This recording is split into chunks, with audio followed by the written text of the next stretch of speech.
Lesson 3, Chapter 13 is about probability. A lot of this you already know, you just picked it up somehow or another, but we're going to talk about it anyway. You should know that probability is always between 0 and 1. So 0 means that something is not possible. What is the chance of spinning a 7 on my little spinner here? 0, because there are no 7s. 1 is the highest it can be, and that's basically 100% probability. That's total probability. So what are the chances that I'll spin some number between 1 and 6? 100% or 1. So probability is always a fraction. The lowest it can go is 0 and the highest it can go is 1. There are no improper fractions in probability. We always assume, as we're doing any of ours, that we're dealing with equally likely outcomes. And what that means is we're assuming that every space on the spinner is the same size. If one of them was bigger than the other, that would give it a greater chance than the others, and they wouldn't be equally likely. We assume that our dice are fair dice, that no one has weighted them so that one number comes up more than the other numbers. They all have an equal chance of getting picked. So we assume equally likely outcomes. All probabilities are fractions between 0 and 1, and they're always written favorable outcomes over total outcomes. So we start with a really simple one. I'm going to use my spinner and my little box of pretend floating marbles. So what's the probability? Odds are different than probability. They're written differently and they're calculated a little differently, so it's not interchangeable words. What's the probability that I'll spin a 2? Well, there's 1 2 and there are 6 things on the spinner, so our probability is 1 out of 6. There's one favorable outcome, only one thing satisfies my condition, and there are 6 total outcomes. So what's the probability that I'll spin an even number? Well, this time there are 3 things that satisfy my condition, so 3 favorable outcomes, 6 total outcomes. Notice that denominator is not really going to change. There's 6 total outcomes. What's the probability that I'll spin a 0? Well, that would be 0. We don't always simplify these because by simplifying we lose a piece of information. Because this is telling me how many things were on the spinner, how many things we had to choose from, we'll often leave that denominator without simplifying because it doesn't rob us of the information we had. So while we almost always simplify a fraction, you will find that probability is often not simplified so that we don't lose the information. So we can also talk about mutually exclusive events. That's a kind of a cool phrase. I don't know, it sounds really fancy. Mutually exclusive means that 2 things cannot happen at the same time. So for example, the chances that I'll spin a 1 or spin a 5, those are mutually exclusive. I can't spin a 1 and a 5 at the same time. The chances that I'll spin an odd or an even, also mutually exclusive because odds and even, there's no number that satisfies both characteristics. However, what are the odds I'll spin a number less than 3 or an odd number? Those are not mutually exclusive because one satisfies both of those conditions. So provided that we're given 2 things that are mutually exclusive, we can find the separate probabilities and add. So as an example, we often use that P for probability and then we tell what we want in the parentheses. It looks like a permutation, but this is often going to be words. So I might say the probability of an odd. Well, the probability of an odd is there are 1, 2, 3 things that fulfill that requirement out of 6 total. But what is the probability that I'll get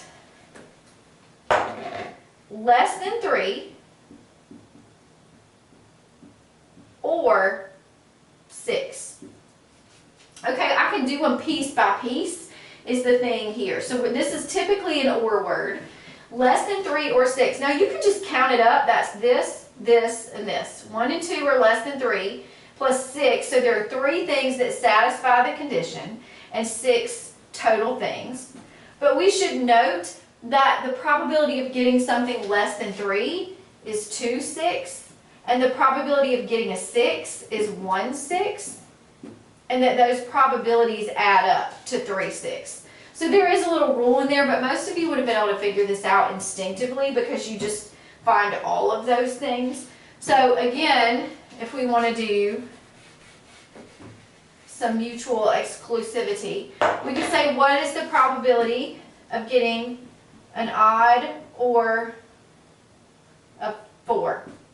Mutually exclusive, the chances of getting an odd are 3 out of 6. The chances of getting a 4 are 1 out of 6, so altogether my probability is 4 out of 6. So I could have just said how many numbers are odd or 4? 1, 2, 3, 4 of them, 4 out of 6. Or you can calculate them separately and add those two probabilities together. Last, I want to talk about events in a row. So when two things happen in a row, that means I did two separate things. Not what's the chances of getting an odd or a 4. This is going to be and then. So what is the probability of getting an odd and then a 2? Now I'm spinning twice. Two separate things happened. Those get multiplied.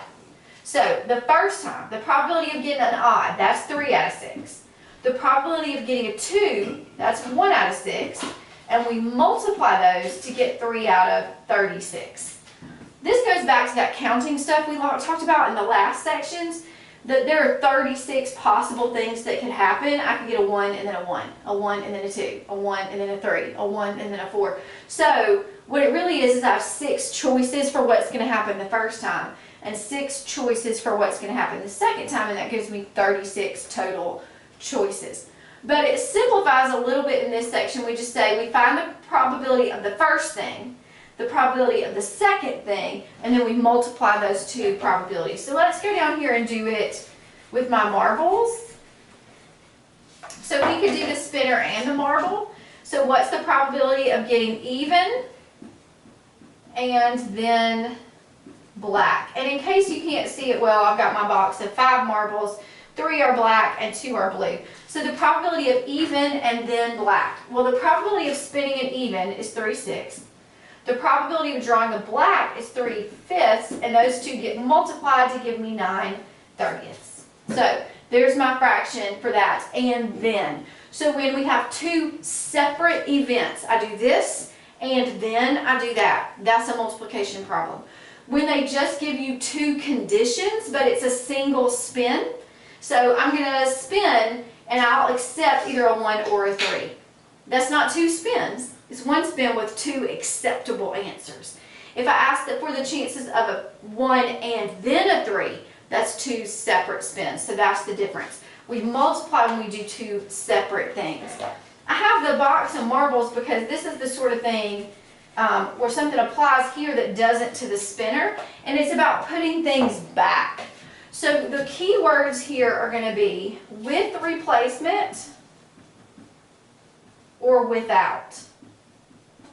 With replacement means that when I draw a marble, I'm going to put it back when I'm finished. And without replacement naturally means that when I draw a marble, I'm going to keep it in my greedy little fist, so it won't go back into the box. That matters because let's find the probability of blue, then blue again. Well, the chances I'll get a blue are 2 out of 5. And then I'm going to draw again.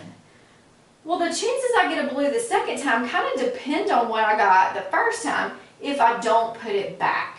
So this is going to have to tell you, when it's something you can remove from the container, then it's going to have to tell you with replacement or without. So I'm going to say with replacement. I'm going to put it back. Blue, then blue. 2 out of 5 the first time, 2 out of 5 the second time gives me 4/25.